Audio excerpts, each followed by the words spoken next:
She was once dismissed as too sexy to be taken seriously. Why was a woman with extraordinary discipline, classical training, and rare emotional depth reduced to a stereotype that nearly buried her career before it truly began? Why did Hollywood hesitate for decades to recognize Helen Mirren as a serious actress? Even while she was mastering Shakespeare on the most prestigious stages in Britain, she would eventually win an Oscar, be crowned a dame, and earn the respect of an industry that once quietly rejected her. Yet the question remains, why did success come so late? And why did her most defining roles arrive only after others believed her time had passed? There's another truth rarely discussed. Behind the accolades stood a life shaped by loss, exile, forbidden love, and emotional solitude. A childhood haunted by the collapse of a Russian aristocratic legacy, and a woman who spent years fighting to be seen in a system determined to define her by appearance rather than talent. What personal cost did she pay for refusing to conform, and what do her rare, unseen photos truly reveal about the woman behind the legend? She was once dismissed as too sexy to be taken seriously. Yet Helen Mirren went on to do the impossible: win an Oscar, become a dame, and make all of Hollywood bow its head.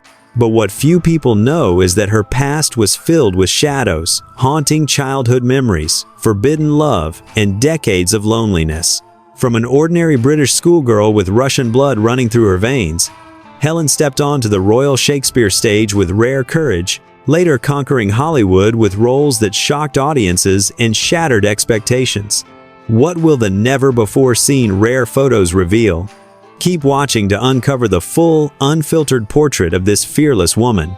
Helen Mirren was born on July 26, 1945. At Queen Charlotte's and Chelsea Hospital in the Hammersmith district of London. Her mother, Kathleen, was a working-class woman from West Ham, modest, down-to-earth, and thoroughly English.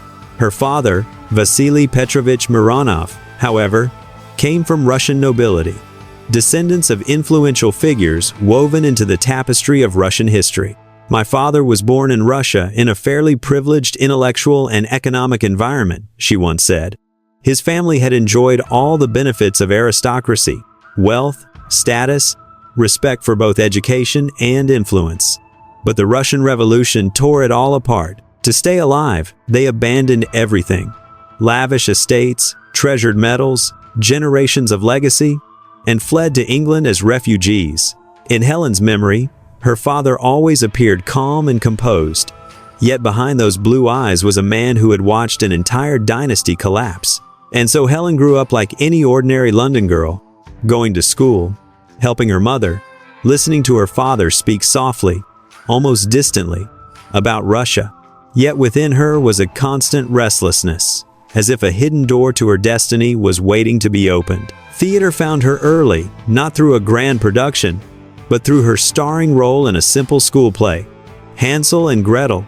Still, her family didn't see the arts as a safe path. Her father, scarred by years of political instability, wanted a secure future for his daughter. So Helen studied to become a teacher, a choice that reassured her parents. But her heart was never in the textbooks. Everything changed when she was 18 and happened to watch a small-town production of Hamlet. The way the actor delivered each line shook her awake, and she realized she could no longer hide from her calling. Defying expectations, she applied to the National Youth Theater and was accepted thanks to her natural talent and a level of seriousness unusual for someone her age. Just 2 years later, Helen stood on stage as Cleopatra, a role even seasoned actresses approach with caution. It wasn't just a breakthrough, it was proof she had chosen the right path.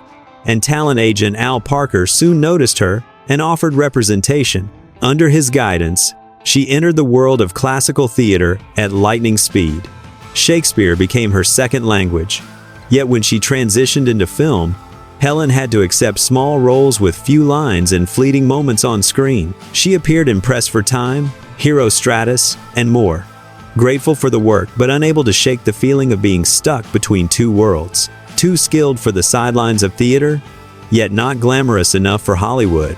That overwhelming sense of helplessness once drove Helen to visit a palm reader, hoping to find some kind of code for her future. When she tore the vague predictions into pieces, she understood one thing clearly. There was no destiny written for her, and her future would be something she built herself. That mindset carried her through the challenging 1,970 seconds and into her breakthrough with The Long Good Friday in 1980. Her performance redefined the role of a gangster's wife. Sharp, calculating, and powerful, earning critical acclaim across Europe. But that same year, her father passed away, never witnessing her rise. The success also led her to a relationship with Irish actor Liam Neeson, whom she supported early in his career, even as fame brought new temptations and challenges, including a brief and alarming encounter with cocaine that she permanently rejected after learning of its dark origins. Stepping into her 40 seconds, when many actresses began to fade, Helen entered a second golden era. She refused to wait for opportunity and instead challenged an industry obsessed with youth. That determination led her to Detective Chief Inspector Jane Tennyson in Prime Suspect, a role many doubted a woman in her 40 seconds could carry. Helen rejected any attempt to soften the character, insisting that the pain, injustice, and isolation faced by women in male-dominated environments be shown without compromise. The series became a cultural phenomenon, earning her an Emmy and reshaping how female authority was portrayed on television, proving that women over 40 do not disappear or diminish.